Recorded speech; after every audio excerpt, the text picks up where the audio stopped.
Sí, doctor. Sí. Ya, ok. Ya, chicos, miren, la teoría del día de hoy lo vamos a hacer mañana presencial. Ahora me voy a abocar solamente a mi parte que me corresponde de práctica, ¿ya? Y para ello me voy a tomar unos 15 o 20 minutitos. Doctor, una consulta antes de empezar, disculpe. Yo le había pasado una guía práctica. No sé si es que de esa guía práctica, vamos a guiarnos porque habían como dos, tres que aparte nos pasaron y A ver, voy a revisarlo ahorita, voy a revisarlo ahorita. ajá, y no están completas. Entonces, pero hoy es según el cronograma, es verdad. La práctica es según el cronograma. A ver, voy a revisarlo ahorita, dame unos minutos, por favor. Es que estaba manejando cuando me lo has pasado. Está viendo, gracias. A ver, un ratito, por favor.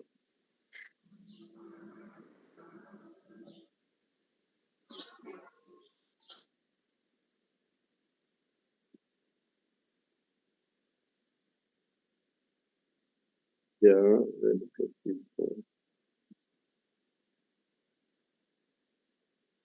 Ya, mira, el orden debe ser pared torácica, anatomía de vía aérea superior, anatomía de vía aérea inferior, este, a ver, ya, anatomía de vías aéreas inferiores, está bien. Y ahí sigue estudio sí, esta me parece que es. Igual, Saraí, hoy día en tu práctica le puedes consultar a la doctora Dávila, que ella está encargada de eso, Ya, doctor. Gracias. para que te confirme. Ya, miren, chicos, el día de hoy toca anatomía en la práctica, ¿no? De vía aérea superior, ¿ya? Entonces, lo que me corresponde a mí es hacer la parte de anatomía de la laringe, ¿ya? Anatomía de la laringe. Y mis otros dos compañeros seguramente van a hacer otras estructuras, ¿no? Faringe, etcétera. ¿Ya? Como comprenderán, la fisiología que llevamos respiratoria está integrado con la parte de las morfos, ¿no? O sea, se está llevando en una sola anatomía y histología, inclusive embriología, ¿no? O sea, todo es como ustedes verán, ustedes hacen una integrada tanto la morfo y fisiología, ¿no? De un determinado órgano, en este caso el aparato respiratorio, o de un determinado sistema, ¿no?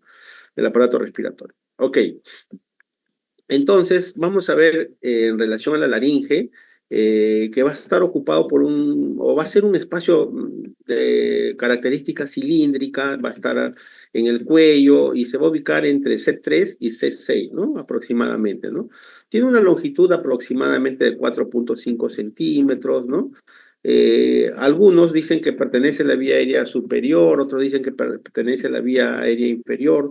Lo cierto está en que la división entre ambos va a ser, existen dos posiciones, ¿no? Unas que dicen que es a nivel del cartílago cricoides, otros dicen que es a nivel del borde superior del primer anillo traqueal.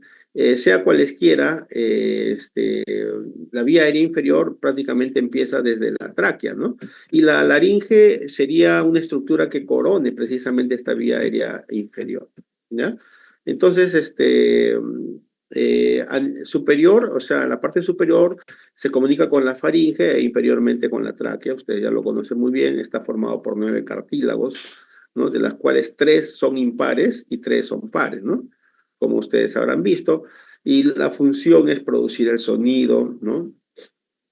Conducir el aire y sobre todo impedir que las moléculas grandes lleguen a los pulmones, ¿no? Habíamos visto que para que el aire llegara hacia el destino final en la vía respiratoria, que son los alvéolos, tenía que pasar por un proceso de humidificación, calentamiento y sobre todo depuración, ¿cierto? De tal forma que llegue el aire más óptimo, de tal forma que cuando se dé el intercambio gaseoso se dé en las condiciones más óptimas. Y sobre todo porque libre de impurezas, ¿no? Ya que el aire seco, que es el que tenemos en la atmósfera, genera lesión a los alveolos. ¿Ok? Muy bien. Bien, entonces, de los cartílagos impares tenemos la epiglotis, ¿no? Que ya vamos a ver su característica el cricoides y el tiroides, ¿no? Y de los pares tenemos el aritenoides, los corniculados y el cuneiforme, ¿no? Son cartílagos impares. ¿Ya?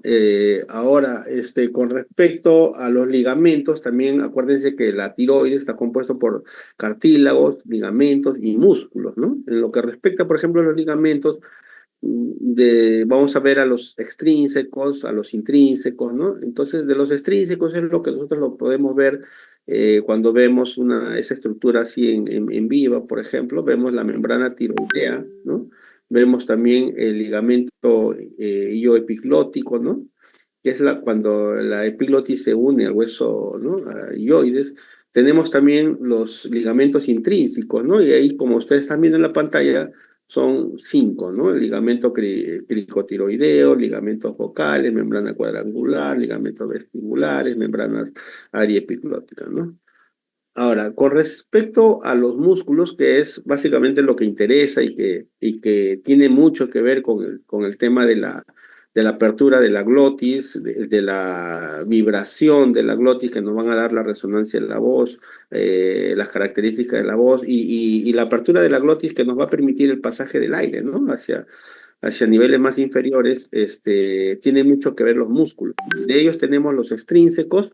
Tenemos, por ejemplo, al grupo suprayoideo, en ello tenemos al estiloideo, el digástrico, el miloioideo, el genioideo, ¿no? Que son extrínsecos, que no están dentro de la laringe. Y tenemos también el grupo infrayoideo, ¿no?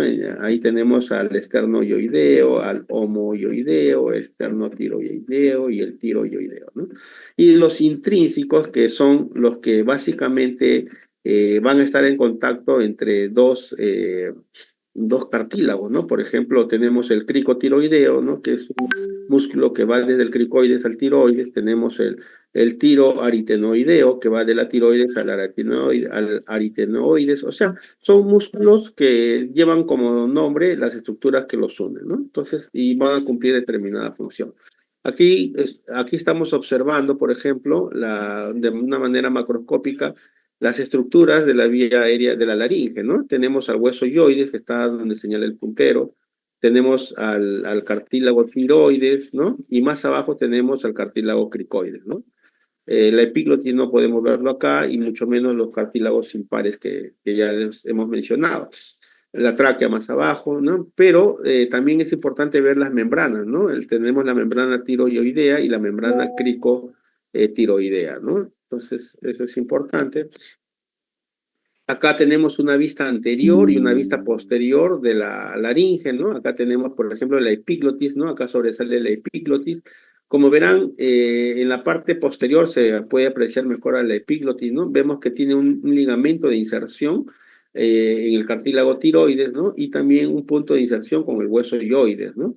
Esta estructura es una estructura cartilaginosa, tiene una forma de una hoja y tiene como principal función la protección de la vía aérea, ¿no? De la vía aérea. Es decir, mantener abierto o cerrado la vía aérea, ¿no? Cuando uno deglute, se debe cerrar la vía aérea para que el bolo alimenticio no vaya a la vía respiratoria, sino vaya pues a la parte digestiva, ¿no? Entonces, y cuando nosotros no deglutimos y estamos en ese proceso de ventilar, entonces estos deben estar abiertos, ¿no es cierto? Entonces, habíamos mencionado también al hueso yoides, que lo estamos viendo acá en esta vista anterior. Tenemos a la membrana tiroidea, ¿no? Tenemos al cartílago tiroides, a la membrana cricotiroidea. Y en la parte posterior, por ejemplo, sí podemos ver el cartílago perdón, epiglotis, pero también podemos ver, miren, los cartílagos aritenoides, ¿no? Miren cómo estos aritenoides, que son par, asientan sobre la cricoides, ¿no? Y sobre esta propia aritenoides asienta pues el cartílago corniculado, ¿no? Los cuneiformes acá no se logran ver, pero más o menos están a este nivel, ¿no? Flotando, ¿no? Pero son muy pequeñitas, ¿ok? Ahora, en cuanto a los músculos, acá estamos viendo, por ejemplo, el cricotiroideo, ¿no? Esto es el cricoides, y miren cómo este músculo va precisamente de este cricoides al tiroides, ¿no? Y tenemos dos porciones, una porción recta y una porción oblicua, ¿no? Que lo podemos ver en esta vista lateral. Aquí podemos ver los otros músculos. Tenemos aquí precisamente, tenemos aquí precisamente el cricoides, ¿ya? El cricoides, ¿no? Tenemos aquí el músculo cricotiroideo posterior y el cricoaritenoideo lateral. Ya, el cricoaritenoideo posterior y el cricoaritenoideo lateral. O sea, aritenoides con el cricoides ¿no? Se unen a través de estos músculos, ¿no? Y que van a tener una determinada función. También tenemos un músculo que va de la tiroides, ¿no? Del cartílago tiroides al aritenoide, ¿no? Y se llama precisamente como el músculo que los une, que es el tiroaritenoideo. ¿Ya? Luego tenemos acá los otros músculos. Aquí tenemos el músculo vocal, por ejemplo. Este es el cricoaritenoideo lateral y este es el cricoaritenoideo posterior que ya se mencionó.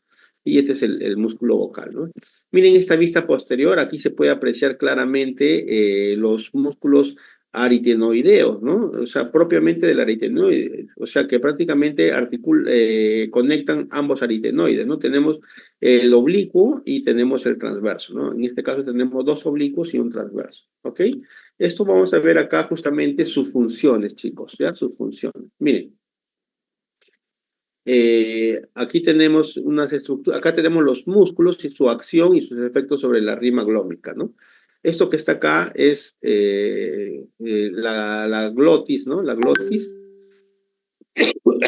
Esta es la hendidura glótica, ¿no? Que es un espacio o la apertura que hay entre estas, digamos, estas estructuras que son las cuerdas vocales verdaderas, ¿no? Y acá, en este caso, lo tenemos abierto y acá lo tenemos cerrado, ¿no? Entonces, miren, el músculo cricotiroideo, que es un músculo, es el único músculo extrínseco de la laringe, tiene una función conjuntamente con los músculos vocales que les habíamos mencionado, ¿no? Que es básicamente la de tensar las cuerdas vocales. Ojo, solamente las va a tensar, pero no va a ejercer ningún efecto sobre abrir o cerrar, ¿ya? En cambio, el tiroaritenoideo y el músculo aritenoideo transverso sí aducen las cuerdas vocales. Al aducir es juntarlas, ¿no? Juntarlas. Aducir, juntar. Entonces, por eso es que cierra la rima glótica, como estamos viendo aquí, ¿no? La cierra. En cambio, el único musculito que abduce las cuerdas vocales, es decir, que las abre, es el músculo cricoaritenoideo posterior, ¿no? Que básicamente abre. Otro de los músculos que cierran es el músculo cricoaritenoideo lateral, ¿no? Que aduce las cuerdas vocales, es decir, que las cierra. En líneas generales, chicos, en líneas generales, la laringe es una estructura que mide más o menos 4,5 centímetros, está entre C3 y C6, está tapizada básicamente en su gran mayoría por epitelio respiratorio, que ya saben de qué consiste. Las cuerdas vocales, por ejemplo, las cuerdas vocales es una de las estructuras que no tiene epitelio respiratorio, ¿no? Como es una zona que va a estar en fricción, su epitelio básicamente es epitelio como la piel, ¿no? Eh, poliestratificado plano, ¿no? Otra cosita más, bueno, en la laringe, la función básicamente tiene que ver mucho con la voz y otro también protección de la vía aérea, ¿no? Través de la epiglotis. ¿Qué más? Eso básicamente, chicos. No sé si tienen alguna inquietud, duda, pregunta.